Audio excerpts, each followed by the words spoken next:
Later in this block, President Biden, I want to give you an opportunity to respond to this question about the national debt. He had the largest national debt of any president in a four-year period, number one. Number two, that $2 trillion tax cut benefited the very wealthy. What I'm going to do is fix the tax system. For example, we have 1,000 trillionaires in America. Billionaires in America. And what's happening? They're in a situation where they, in fact, pay 8.2% in taxes.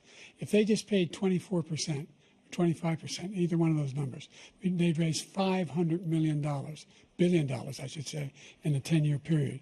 We'd be able to wipe out his debt. We'd be able to help make sure that all those things we need to do, child care, elder care, making sure that we continue to strengthen our health care system, making sure that we're able to make every single solitary person eligible for what I've been able to do with the COVID, with dealing with everything we have to do with, look, if we finally beat Medicare. Thank you, President Biden. President Trump? Well, he's right. He did beat Medicare. He beat it to death, and he's destroying Medicare. The border with the number of border police there are now.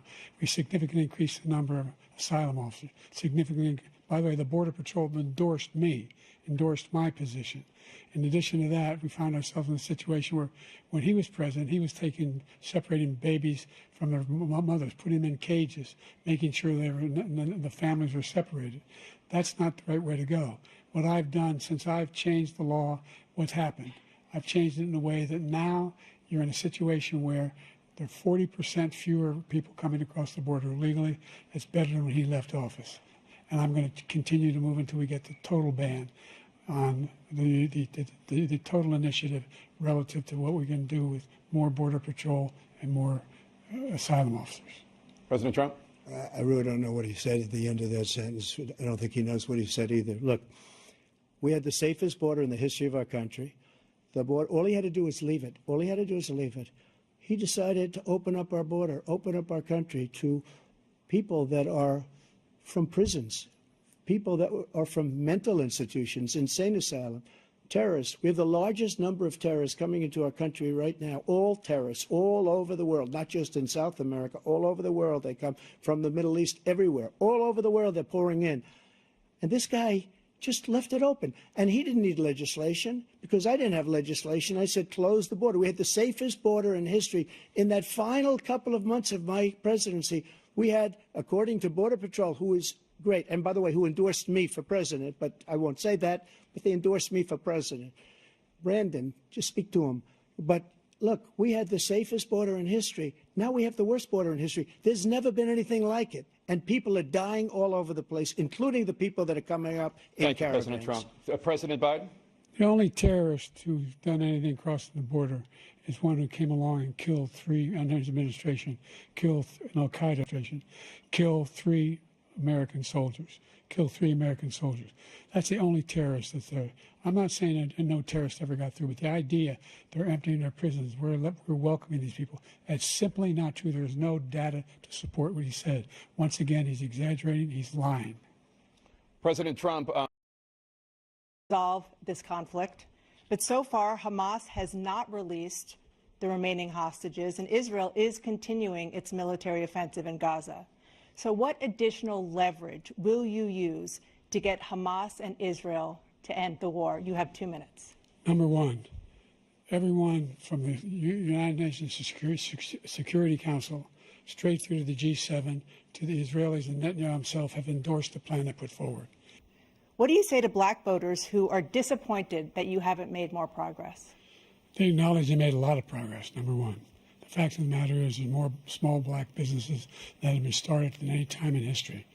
Number two, the wages of black unemployment is the lowest level it's been in a long, long time. Number three, we're providing housing for black Americans and dealing with the segregation that exists among these corporations that collude to keep people out of their houses. And in addition to that, we find that the impact on the choice that black families have to make relative to child care is incredibly difficult. when we did the first major piece of legislation in the past, I was able to reduce black child care costs. I cut them in half. We got to make sure we provide for child care costs. We got to make sure, because when you provide those child care protections, you increase economic growth because more people can be in the job market. So sure that we're in a situation where all those black families and those black individuals who had to take out student loans that were ballooning, that if they were engaged in nursing, doctor, and anything having to do with volunteerism, if they paid their bills for 10 years on their student debt, all the rest is forgiven after 10 years. Millions have benefited from that. And we're going to do a whole lot more for black families. Thank you. President Trump? There was no inflation when I became president. You know why? The economy was flat on its back. 15% unemployment. He decimated the economy, absolutely decimated the economy. Going on. But in inflation, he caused it by his tremendous malfeasance in the way he handled the pandemic. Thank you. Another To finish up, we now have the largest deficit in the history of our country under this guy.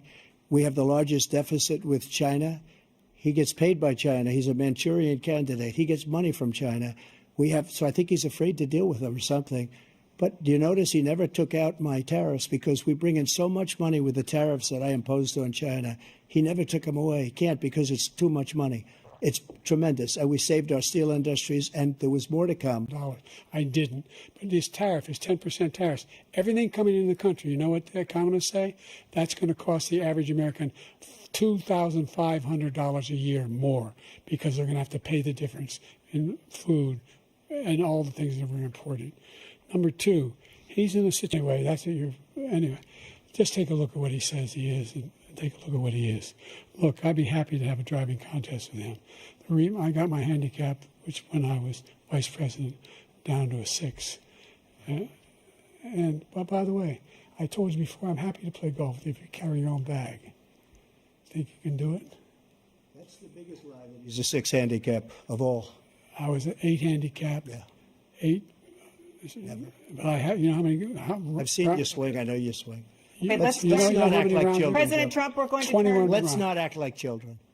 You to are a child. specific concern. Increased your taxes because of the deficit, number one. He's increased inflation because of the debacle he left after the way he handled the pandemic. And he finds himself in a position where he now wants to tax you more by putting a 10% tariff on everything that comes into the United States of America. What I did, when, for example, he wants to get rid of the ability of Medicare for us to be able to negotiate drug prices with the big pharma companies.